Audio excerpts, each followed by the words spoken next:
Hey everyone, if you want to make your own podcast but you don't know where to begin, Spotify for Podcasters makes it super easy. They've got everything in one place, it's totally free, and you can make money while doing it.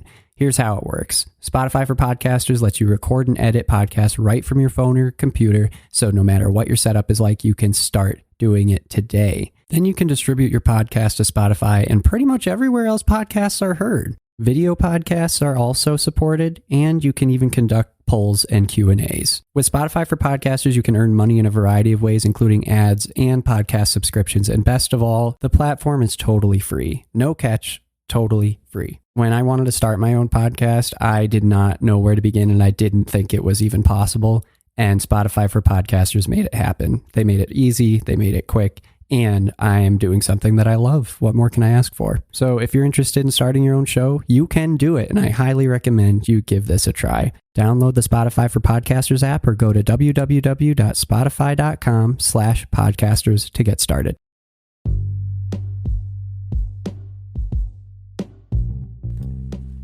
Hey everybody, welcome back to another episode of Everything Kratom, the podcast about anything and everything Kratom. Great to have you with us today on this Thursday morning. Today, I have decided that I'm just going to go over some personal suggestions, things that I typically take into account when I am using and choosing Kratom. Why did I decide to do that today? Because I can. Because it's my show. Hop, hop, hop, hop, hop. I've always wanted to do that. Okay, so here is what I'm thinking. First off, I'm going to talk about just a tip or two when it comes to taking Kratom. And then I'm going to talk about a tip or two when it comes to spacing out or scheduling my Kratom. And you can take it or leave it. But I thought that it'd be interesting for some people out there. So that's what I'm going to do. So first off, when I am using Kratom, the first thing that I do is, regardless of the sort of effect that I want, I don't mix the powders. I get powders typically. I don't do capsules that often. I'll do capsules if I'm traveling somewhere, but typically I use powder. I find that the powder leaf works better for me. I feel that it kicks in faster. I don't feel that it lasts a shorter duration than capsules, in my own personal opinion, but everybody's body is different. That, of course, should be something that everyone, thinks about, regardless of what I'm saying. Everybody's body's different. It might work better for different people. But anyway, I typically don't mix powders.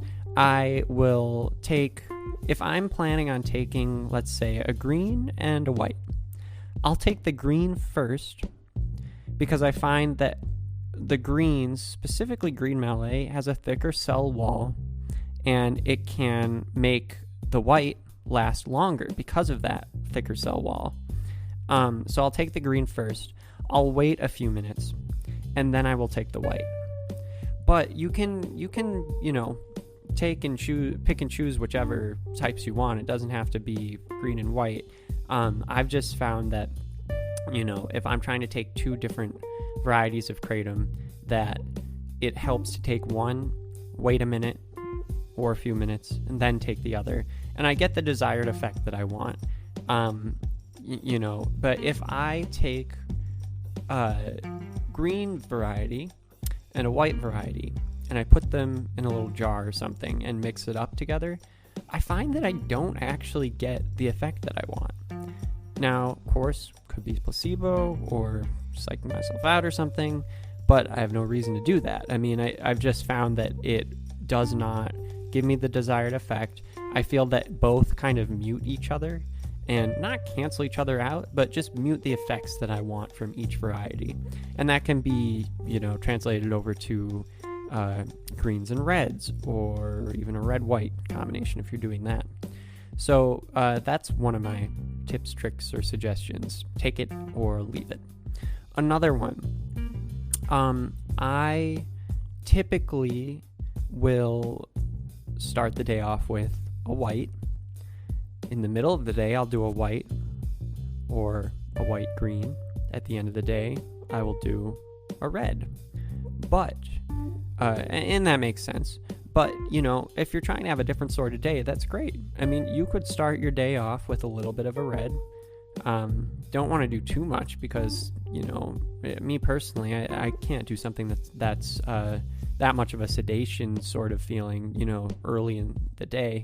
But I've done a little bit of red before. If I'm like in pain, if I have some sore muscles or something, I've done that.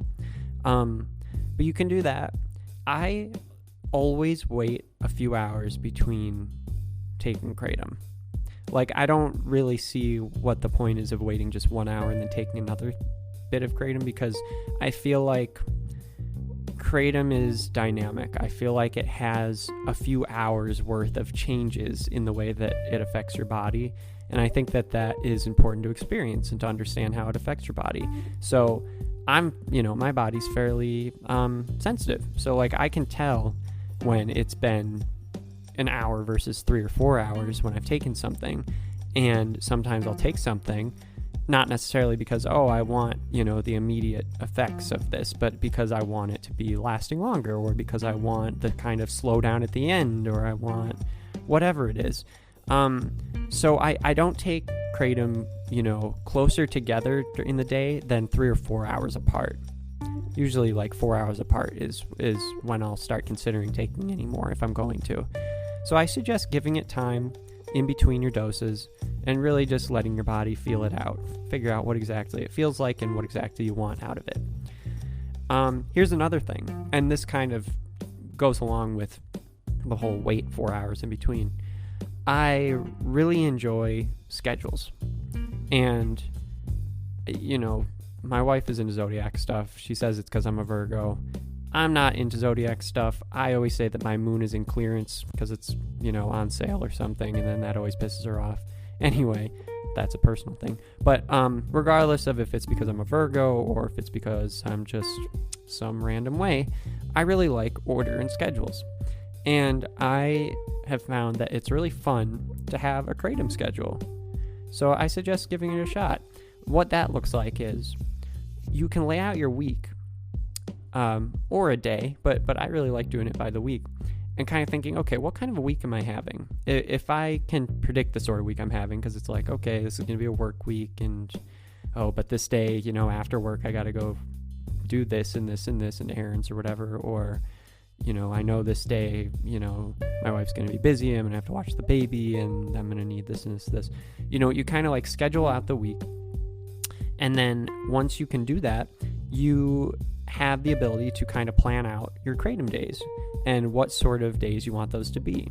So, for instance, if I know that one day, like let's say Monday, it's going to be busy morning, busy afternoon, easy evening. Okay, in that case, I'm going to say, okay, well, I'm going to plan on having a fast Monday, so white in the morning, or white-green rather.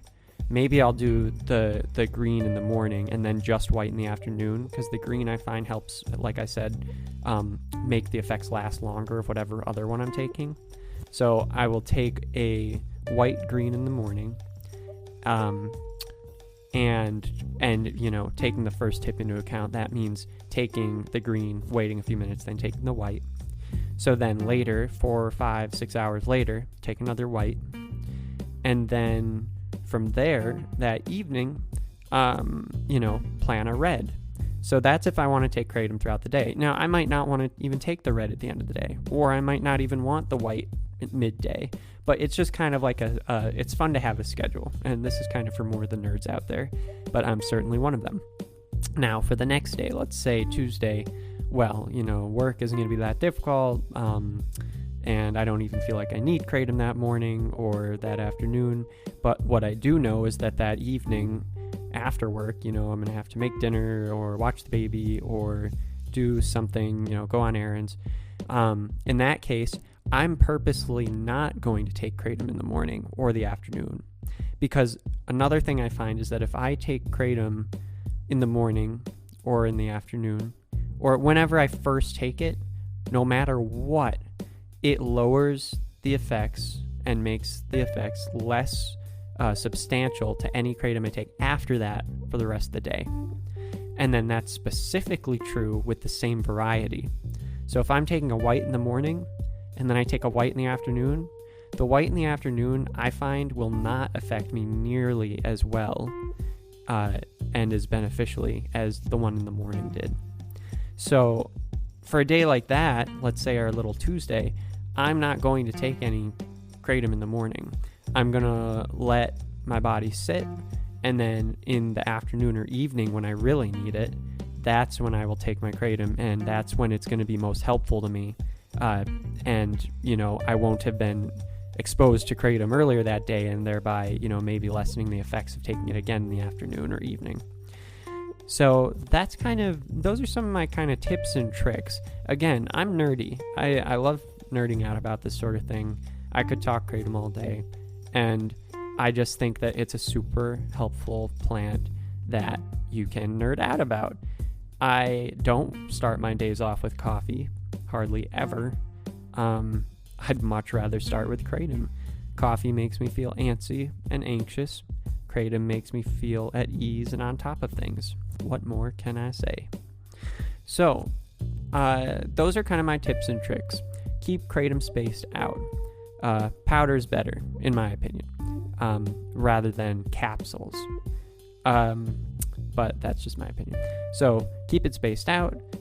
Try not to mix different varieties more than they're already mixed. Space out your doses, even if it's, a red and a green or a green and a white. Space those out a few minutes because I find they work better. Have a kratom schedule. It helps you plan out your week, helps you think, all right, when do I need to be on top of my game this week, and when can I relax? And then that's also important because then when it's those times during the week where you can relax, relax. You have it written down. It's like, this is my time. This is time where I can really relax, and I've scheduled this out. I was on top of it on Monday. Let's take it off on Tuesday, or, I was on top of it on Tuesday. Let's take a little bit of time on Wednesday afternoon or evening. So it's nice in that way. But overall, I think my number one tip, everybody, have a good read on your body. Kratom is not for everyone. Sometimes it's not going to work out for you. Sometimes you'll take too much. If you take too much, don't do it again. Don't think, oh, well, it was just because, I didn't eat enough that day or something. Maybe that is true. But also, it's your body saying, listen, that was too much. You're getting the wobbles. You can't see straight, or you're feeling a little sick to your stomach. Don't take too much. That'd be another tip.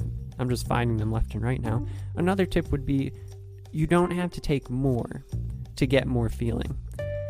I mean, that's kind of self-explanatory when it comes to kratom, isn't it? Because the whites, and specifically any variety, if you take a little less on the lower side, you get more stimulation, right? And if you take more, you get less stimulation.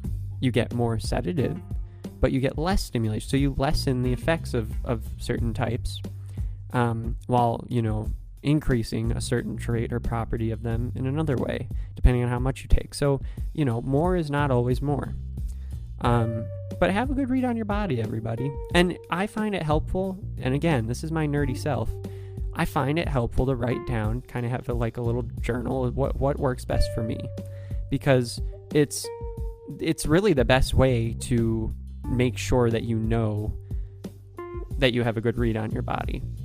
I learned that because when I was first a teenager and trying different, pharmaceutical medications that I was being prescribed for various issues, which, in retrospect, I don't think I needed any of that.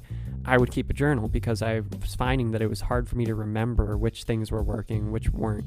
And it helps if you've written down, in the past exactly what is, your baseline. How do you feel before you take this? How do you feel afterwards? Because you can forget after a month goes on, So don't feel bad about taking a journal. Keep it, writing down how you feel with this variety on this day, or this variety at this time of day. Always good stuff. So I hope everybody found that interesting. That's my little rant for this Thursday. And now I got to get back to work. But great to have you all. And yeah, I'm just loving life right now. I hope you are too. It is a good life we have here on this little rock we call Earth. I'm an astronomy nerd. I'm a space nerd. I'm a nerd in a lot of respects. But one of them is that whole pale blue dot speech by Carl Sagan. If you don't know that one, look it up, everybody. All right. Much love. Talk to you all soon. Take it easy. Happy Thursday. Bye-bye.